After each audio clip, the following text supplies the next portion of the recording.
Max, take us through you getting banged up and the process of you getting back on the field and what it was like, just kind of grinding through that in the second half. I think at first when it happens, the pain was there, but after, say hitting the sideline and going to see like the trainers and things like that, I felt better and I felt like I can go back in. So that's just what I did. And then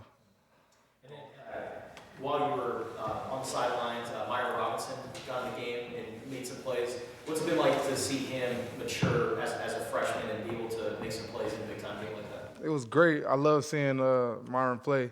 And to be honest, I always knew what he could do, so it was just fun to see him display it at a critical moment in the game.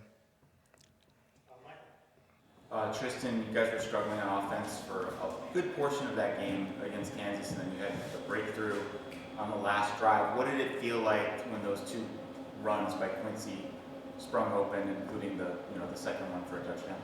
Yeah, I think Quincy did a great job just being patient, reading it, hitting it. There was some stuff that we felt like we were leaving on the table on some of those drives earlier. So obviously great to put it together, clean it all up, and then come out with a win. Max, in terms of the second half defense, you guys held Kansas to 3 points. Just the defensive effort from the first half to the second half. Would you say that's maybe some of the best defense you guys have played all season? That half. I would agree with that. Coming out the locker room, we just in our heads like if we don't let them score, like the whole thing's keeping them out the end zone. So like that's the main thing. Every time we went on the defense, we were keeping them out the end zone. No matter what happens, keep them out the end zone. Like they can make a big play, keep them out the end zone. So I think that's some pretty good defense that we played, and just want to continue to do that now that that's displayable.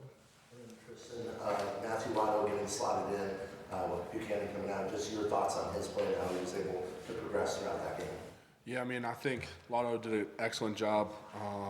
The whole team has a world of confidence in him. Ty has been great for us, but when we found out that he wasn't going to be able to go, there was no worry in the locker room. Lotto does a great job every day in practice, and so I was super happy for him to see him run with that opportunity and play as well as he did. Right.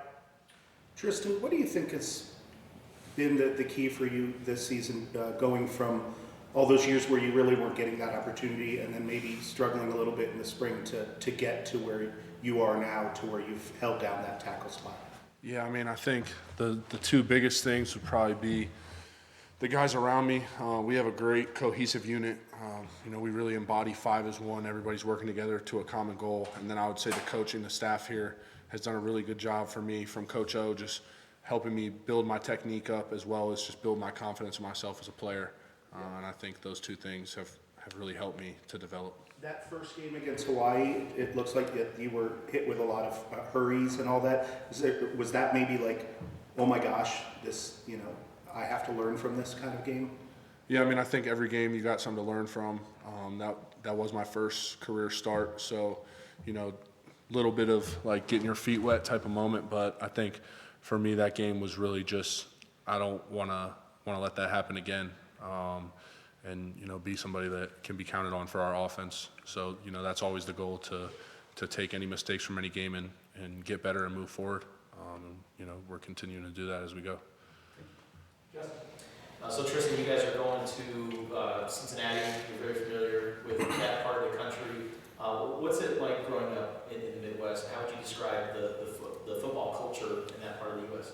Yeah, Midwest football is definitely important to people, but it's important out here too. I don't think where you live makes football any more special, and I'm just excited for us to go down there as a team and take full advantage of our opportunities. And then Max, since you're a veteran and you've seen a lot in college football, do you mentor some of the younger players, and how would you describe just the relationship that you've been able to build with a guy like Myron? I think that, yes, I mentor the younger guys, and Myron's very mature, you know what I'm saying? So at the end of the day, I think he takes coaching well from anybody. I think he learns from everybody in the room, and so do all the younger guys on the team. I think everybody that's in a leadership role is pretty good at mentoring to everybody. So.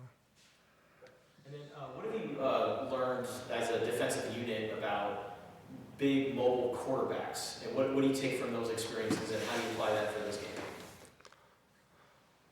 Big mobile quarterbacks, I mean, just means that you got to be really assignment sound with everything because they'll take advantage of it if you don't. So I think that's all I've really learned is being assignment sound in everything that you do and everything that we do, and that's what we're going to apply to. That's how we're going to apply to this game. Tristan, you obviously have no control over what plays are called, but as an offensive lineman, in general, in a vacuum, would you prefer to run block or pass block? I mean, I don't know. There's so much that plays into that, just, with the situations that go on in football. But in all honesty, I'd say it's probably a split. If it's 3rd and 1, yeah, I'd rather run the ball.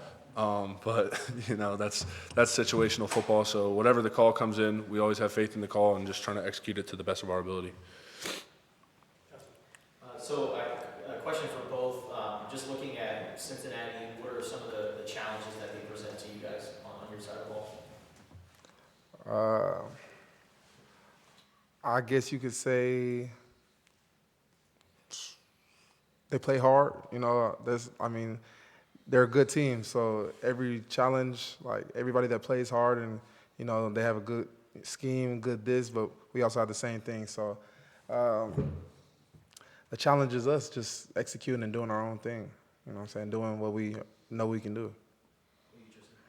Yeah, I would say pretty much the same thing. Every week it's a different team, but for us, we're just trying to focus on doing what we do the best that we can do.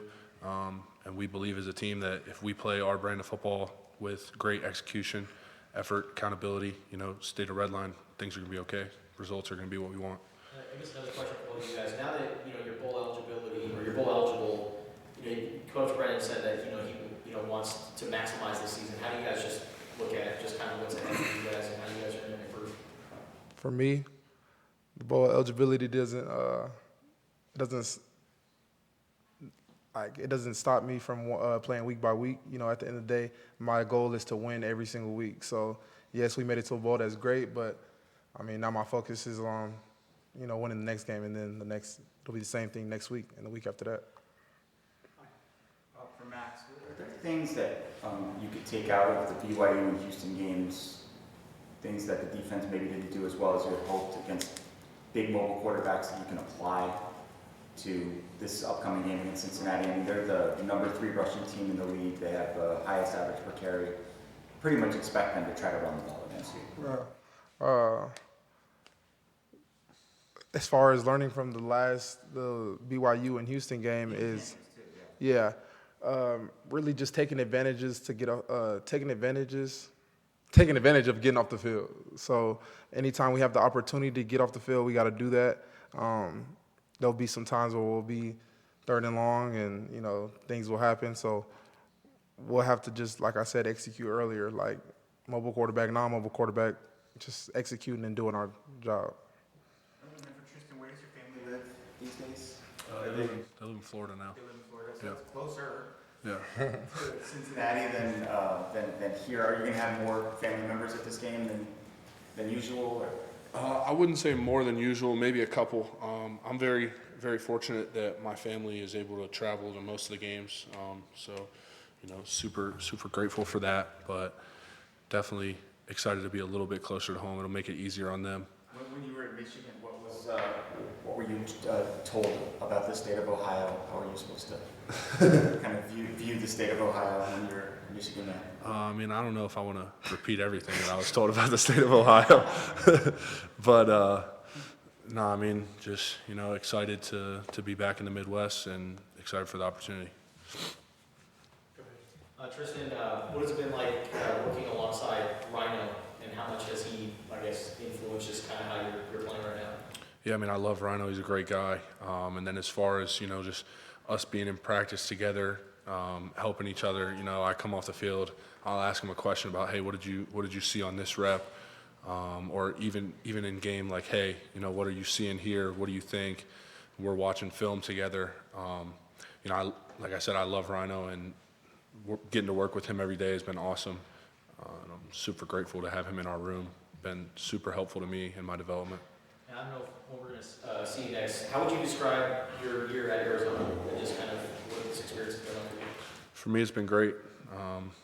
This is definitely the most fun I've had playing college football in my fifth year now. So super thankful to be here. Blessed for the opportunity. I've said it a couple times now, but can't wait to go down to Cincinnati and see what our team's about. Last one, Michael.